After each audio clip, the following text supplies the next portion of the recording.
Louisville, Kentucky, 1954. The air hung heavy with tension and the scent of rain yet to fall. Sarah Mitchell clutched her purse tighter as she hurried past the corner of Grand Avenue, the clicking of her heels against the pavement almost drowned by shouts coming from the alley ahead. At 32, Sarah had built a successful career as an investment advisor at one of the few firms willing to hire a woman, especially a black woman. Her mind was preoccupied with portfolio strategies and the upcoming meeting with a health insurance company that could become her biggest client. The shouting grew louder. 5 boys surrounded a skinny 12-year-old, their fists clenched, faces twisted with anger. Without thinking, Sarah dropped her briefcase and rushed forward. "Hey, break it up right now!" Her voice carried an authority that made even grown men at her office straighten their postures. The boys hesitated, startled by the interruption. The skinny boy in the center stood his ground, fists raised, eyes fierce despite a bleeding lip. If this story has already made you feel something, however small, don't leave without giving back. Comment and tell me where you're watching this video from, and subscribe to the channel. "Mind your business, lady," snapped the tallest boy, probably no older than 14. Sarah stepped between them, her heart hammering against her ribs. "I'm making it my business. 5 against 1 doesn't seem fair, does it?" She reached into her purse and pulled out her handkerchief, offering it to the bleeding boy without taking her eyes off the others.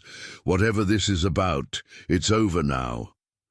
The skinny boy took the handkerchief, but didn't press it to his lip immediately. Instead, he squared his shoulders and said with unexpected clarity, "I can handle myself, ma'am. They stole Tommy's bicycle. I was just getting it back." A rusty bicycle lay on its side a few feet away. Sarah noticed the way the boy positioned himself, not cowering, not running, but balanced on the balls of his feet, like he knew exactly what he was doing despite the odds. "Ain't nobody stole nothing," said another boy, though his shifting eyes told a different story. We just borrowed it." Sarah had grown up in these same streets before securing a scholarship to Howard University. She knew the complex codes of neighborhood justice. "Well, it looks like Tommy's getting his bike back today, and you boys are going home before I call Officer Wilson. You know he doesn't take kindly to trouble in this neighborhood." The mention of the local beat cop, known for his strict but fair handling of neighborhood disputes, caused a ripple of unease among the group. After a few more muttered threats and posturing, they backed away, disappearing around the corner with resentful glances. The skinny boy finally pressed the handkerchief to his lip, examining the bicycle for damage. "Thank you, Mom, but I could have taken them." There was something in his voice, not arrogance, but a genuine confidence that seemed larger than his slight frame. "I'm sure you could have," Sarah replied, retrieving her briefcase. Rain began to fall in fat, heavy drops. "But sometimes it's smarter to avoid a fight than to win one." "What's your name?" "Cassius," he said, extending his hand with surprising formality. "Cassius Clay, ma'am." Sarah shook his hand, impressed by his manners despite the circumstances. "Sarah Mitchell. Do you need help getting that bike back to Tommy?" Cassius shook his head. "No, ma'am, I can manage." He hesitated, then added, "My mama says I talk too much, but I'm going to be the greatest boxer in the world someday. That's why those boys couldn't really hurt me." "I've been training at the gym on Market Street." Despite her hurry to reach her next appointment, something about the boy's absolute certainty made Sarah pause. "Is that right? Well, Mr. Future Champion, how about you let me walk with you a bit? These streets can be unpredictable, and I'd hate for your boxing career to end before it begins." As they walked, pushing the recovered bicycle between them, Cassius talked about his training, his dreams, and his absolute conviction that he would change the world. Sarah found herself believing him, though she couldn't have explained why. Perhaps it was the precise way he described his technique, or the serious look in his eyes when he talked about becoming champion. Before they parted ways, Sarah wrote her office telephone number on a card from her purse. "If you ever need anything, Cassius, or if those boys give you trouble again, you call me." On impulse, she added, "And when you become champion, I expect good seats at your title fight." The boy grinned, showing a gap in his front teeth. "Yes, ma'am, first row, I promise." He folded the card carefully and tucked it into his pocket as if it were made of gold. Sarah watched him pedal away with the bicycle, wondering what would become of a boy with such extraordinary confidence in a world determined to break it. With a sigh, she opened her umbrella against the increasing rain and hurried toward her meeting, unaware that their paths would cross again in ways neither could imagine. 12 years passed. Sarah's investment firm had grown into Mitchell Financial Advisors, a boutique company specializing in retirement planning and mortgage refinancing solutions. Her office overlooking downtown Louisville had expanded from a single room to an entire floor. On this particular morning in 1966, she was reviewing a startup proposal from a former client who wanted to develop what he called digital security technology. Her assistant knocked lightly on the door. "Ms. Mitchell, your 3 o'clock is here early, and you might want to see this." She placed the morning newspaper on Sarah's desk, folded to show a headline, "Louisville's own Cassius Clay, now Muhammad Ali, refuses draft, faces prison." Sarah stared at the photograph beneath the headline. The skinny boy with the gap-toothed smile had grown into a powerfully built man whose face was now recognized worldwide. She remembered that rainy afternoon with surprising clarity, his absolute certainty, the way he had stood his ground against overwhelming odds. According to the article, the heavyweight champion of the world had refused induction into the armed forces, citing his religious beliefs and famously declaring, "I ain't got no quarrel with them Viet Cong." The consequences would be severe: stripped of his title, banned from boxing, possibly imprisoned. Sarah set the paper aside, troubled by the story but unable to dwell on it with her client waiting. The meeting went well. The client's artificial intelligence concepts were ahead of their time, and Sarah secured him the capital needed to launch his venture. Yet throughout the day, her thoughts kept returning to that young boy and his promise of first-row seats at his championship fight, seats she had never claimed.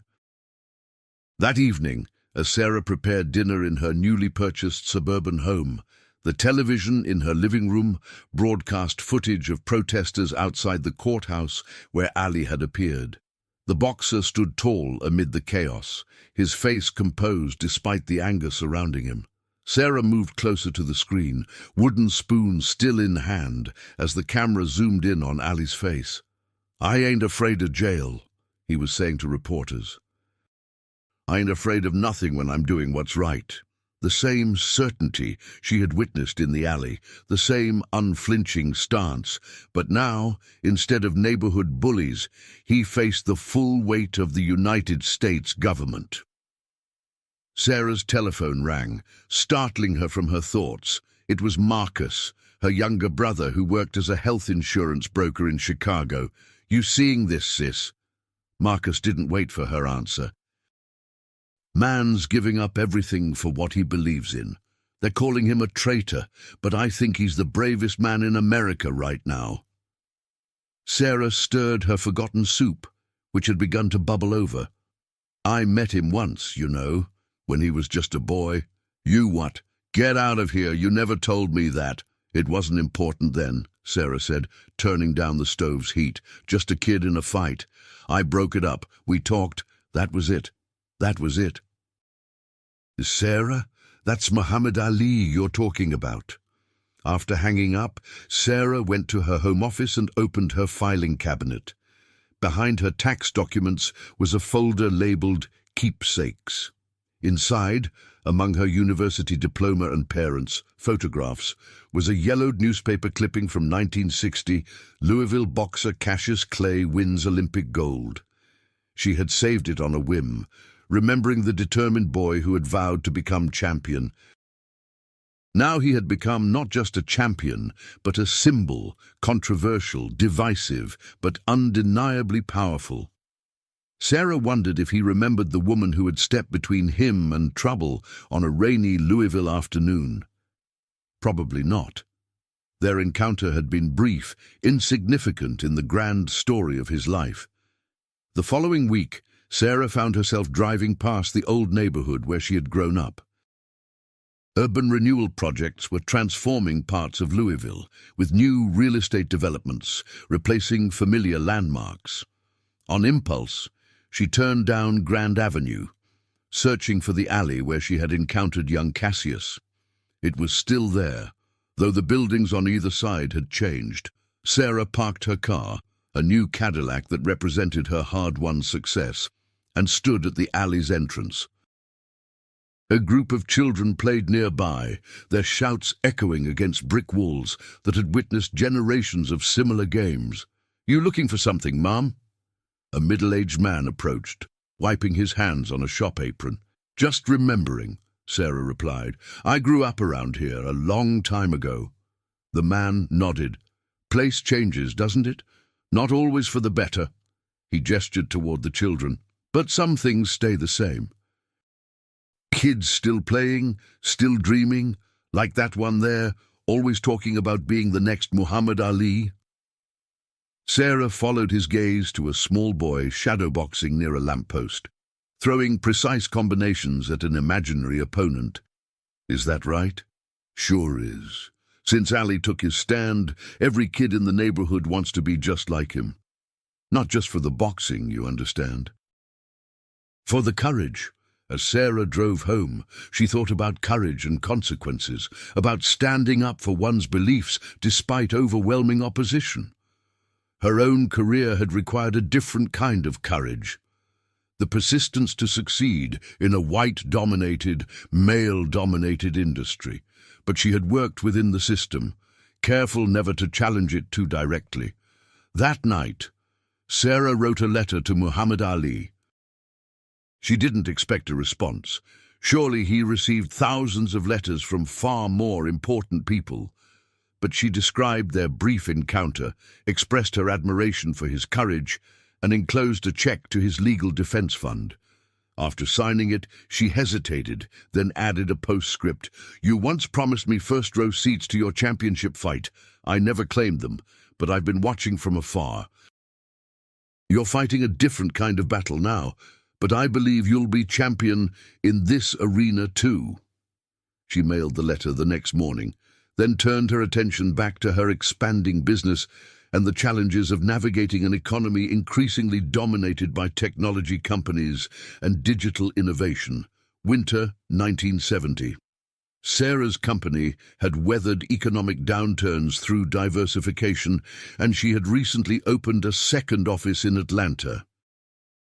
On this particular evening, she was attending a fundraiser for a civil rights organization at the Sheraton Hotel in Chicago, having flown in that morning for the event.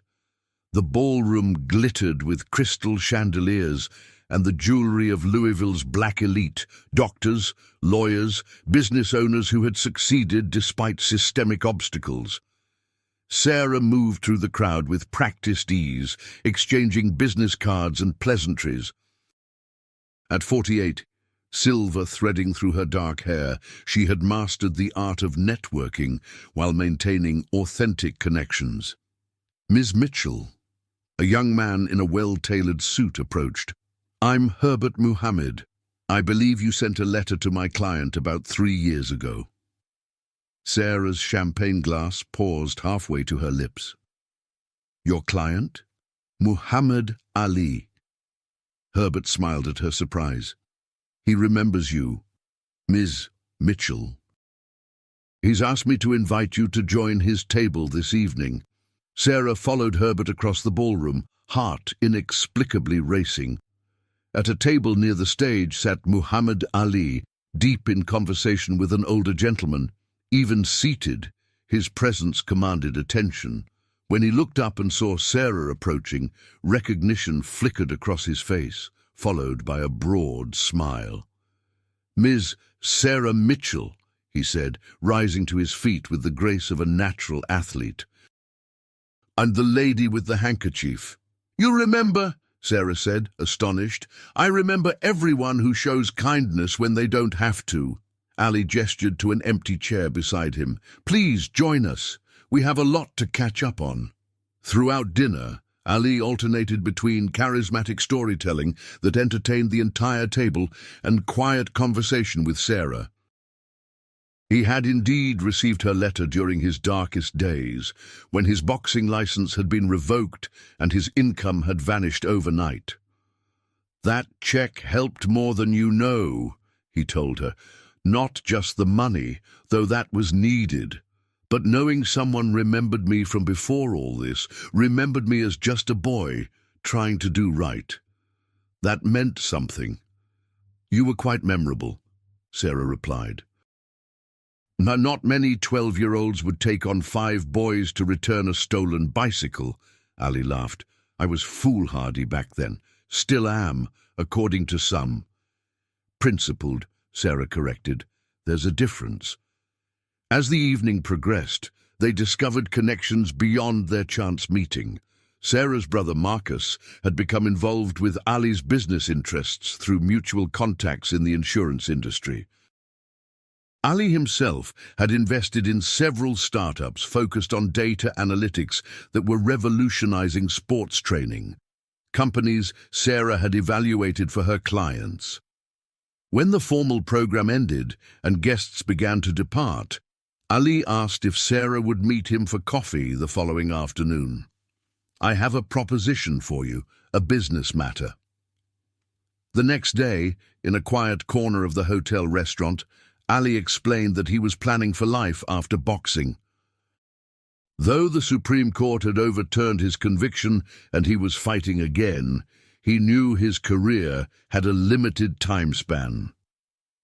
"I'm looking to secure my legacy beyond the ring," he said. "Not just financial security for my family, but something that makes a difference. I've been talking to some people about starting a foundation." "What kind of foundation?" Sarah asked. Professional interest piqued. "Education, maybe. Or helping kids from neighborhoods like ours see possibilities beyond what the world tells them they can be." He leaned forward. "I need someone who understands money, but also understands where I'm coming from.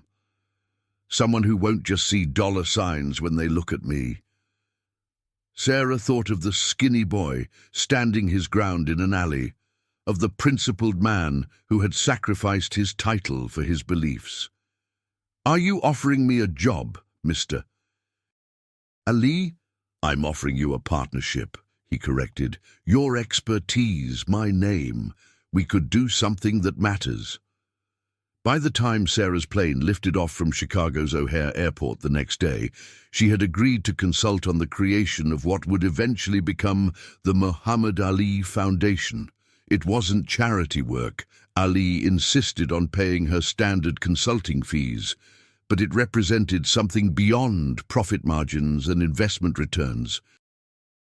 Back in Louisville, Sarah found herself rejuvenated. Her work had always been satisfying, but the foundation project added a dimension that had been missing. Over the following months, she made multiple trips to Chicago and Philadelphia for planning meetings, bringing together educators, community organizers, and financial experts to create something sustainable. During one such meeting in the spring of 1971, Ali pulled Sarah aside. "I've been thinking about that day," he said, "when you stepped in." "Which day?" "The alley, the bike. You know, I was scared." His admission surprised her. Not of getting hurt. I'd been training at the gym for months by then. I was scared of failing, of not being able to get Tommy's bike back like I promised. Sarah considered this. "But you stayed anyway. Just like you stayed. You could have walked by, kept your head down. Most people would have. Ali's gaze was intense, thoughtful. I've been wondering lately how much that moment changed things. If you hadn't stepped in, if those boys had beaten me badly enough, would I still have become who I am? I think so, Sarah said after a moment. Some people just have a path they're meant to follow. Ali smiled. Maybe. Or maybe we're all just one intervention away from a different life. One person who believes in us when nobody else does. As they walked back to join the others, Sarah reflected on her own journey. How different her life might have been without the teacher who had encouraged her academic abilities, or the bank manager who had approved her first business loan despite his obvious reservations about her gender and race. One intervention away from a different life. The thought lingered as she threw herself into the foundation work, determined to create interventions that might change trajectories for children who, like young Cassius Clay, had potential that exceeded their circumstances. Spring 1976. The Muhammad Ali Foundation had grown from concept to reality, with headquarters in Louisville and programs operating in 3 states.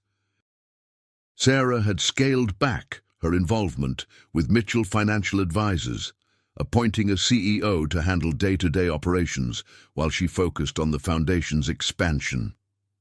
On this particular morning, she stood in the newly renovated gymnasium on Market Street, the very gym where a young Cassius Clay had first learned to box. The foundation had purchased the building when it faced closure, transforming it into a community center that offered not just boxing training, but educational programs, career counseling, and technology access for neighborhood youth. Beside her, Ali surveyed the space with satisfaction. Though only 34, his movements had begun to show subtle signs of the condition that would later be diagnosed as Parkinson's disease. Yet his eyes remained sharp, his voice powerful as he addressed the gathered crowd of supporters and community members. "This place saved me," he told them, "not just by teaching me to box, but by giving me somewhere to belong, somewhere to direct my energy. Every neighborhood needs a place like this, not to create champions of the ring, but champions of life." The crowd applauded as Ali cut the ribbon, officially opening the center. As attendees dispersed to tour the facility, Sarah found herself standing beside the boxing ring, watching a volunteer coach work with a group of children. "Ms. Mitchell," a woman approached, hand extended. "I'm Anita Taylor. I don't know if you remember me, but you helped my family secure a mortgage loan when no other bank would consider us. That house gave my children stability through some very difficult years." Sarah shook her hand, pleasantly surprised. Of course I remember. Your husband had just started his clinic in the West End." "That's right. The clinic is thriving now, and we've opened a second location." Anita gestured toward the boxing ring, where a teenage girl was practicing jabs with focused intensity. "That's my daughter, Tatiana. She's here every day after school. Says she's going to be the female Muhammad Ali." Sarah watched the girl, her form precise, her concentration absolute. "She looks determined." "She is, and having this place, these mentors," Anita's voice caught, "it makes all the difference." After Anita moved on, Ali joined Sarah by the ring. "What do you think?" he asked, nodding toward the practicing youth. "Next generation of champions?" "Definitely," Sarah replied, "though not all their victories will be in boxing." Ali smiled. "The best ones never are." He grew serious. "I've been thinking about legacy lately. What we leave behind when the spotlight moves on, that's what all this is." Sarah gestured around them. "Your legacy in concrete form." "Our legacy," Ali corrected. "None of this happens without you, Sarah. That day in the alley, you couldn't have known where it would lead. But here we are." Later that evening, at a small dinner celebrating the center's opening, Ali presented Sarah with a gift, a framed photograph of him winning his Olympic gold medal in 1960, alongside the handkerchief she had given him that day in the alley, remarkably preserved. "You kept it all these years?" Sarah asked, astonished. "My mama taught me to never lose track of kindness," Ali replied. "Especially when it comes unexpected." The gathering was intimate, just foundation staff, a few key donors, and family members. As coffee was served, Ali's young daughter, Miriam, approached Sarah with wide, curious eyes. "Daddy says you saved him from bullies when he was little," the child said. "Were you scared?" Sarah considered the question seriously. "A little," she admitted. "But sometimes being brave isn't about not feeling scared. It's about doing what's right anyway." Miriam nodded solemnly. "That's what Daddy says too." As the evening wound down, Sarah found herself alone with Ali on the centre's front steps. The spring air carried the scent of blooming dogwoods and new possibilities. "You know," Ali said, "I've been thinking about that promise I made you. First row seats to my championship fight." Sarah laughed. "I think that ship has sailed. Besides, I've had a front row seat to something far more important." Ali nodded thoughtfully. "Life's funny that way. The promises we think matter often don't, and the moments we think are small turn out to change everything." They stood in companionable silence, watching cars pass on Market Street. Sarah thought about the circular nature of their connection, how a chance encounter had led to partnership, friendship, and ultimately to this place that would change lives long after both of them were gone. "There's something I never told you," Ali said finally, "about that day." "What's that?" "After you left, one of those boys came back, called me names, said I needed a woman to fight my battles." Ali's smile was wistful. "I told him he was wrong. That you hadn't fought for me, you taught me something more important, which was that true strength isn't about who hits hardest. It's about standing up for what's right, even when you're standing alone." Ali turned to face her directly. "You were the first person outside my family who made me believe I could be more than what the world expected." "That matters." As they walked back inside to join the others, Sarah reflected on the extraordinary journey from that rainy afternoon to this moment. How neither of them could have possibly imagined where that brief intervention would lead. How lives could intersect in seemingly random ways that later revealed their purpose. The gymnasium hummed with activity, children practicing footwork, teenagers studying at computer stations, parents discussing community issues in the meeting room, each person carrying their own potential, their own possibility of greatness. Not necessarily the kind that made headlines, but the kind that changed neighborhoods, families, individual lives, one intervention away from a different path. Sarah watched a volunteer coach correct a young boy's stance, just as someone had once corrected Cassius Clay's, the cycle continuing, the legacy growing. "Ready to get back to work tomorrow?" Ali asked, as they prepared to leave. "We've got 3 more centers to plan this year." Sarah nodded, energized by the challenge ahead. "Absolutely. This is just the beginning. If you've made it this far and felt every word, don't leave without subscribing. I tell these stories with my heart in my hand to reach people like you who feel, who get emotional, who live. If this truly touched you, give back, comment, subscribe. Come be part of this family with me until the next video.